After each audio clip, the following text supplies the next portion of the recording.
অর্জুন শ্রীকৃষ্ণকে জিজ্ঞেস করলো যে কর্ণর রথের চাকা মাটিতে পড়ে গেছে, ঢুকে গেছে, এই অবস্থায় কি তাকে মেরে ফেলা ঠিক হবে গুরুজি শ্রীকৃষ্ণকে জিজ্ঞেস করছে।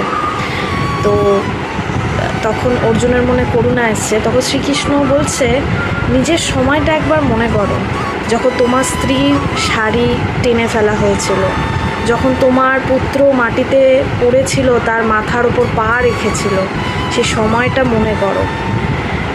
শাস্ত্র, ধর্ম, মরালিটি, এটিকেটস, ল তখনই বজায় থাকে যখন তোমার সামনে যে আছে, বিপরীতে যে আছে, সে জিনিসটা বোঝে।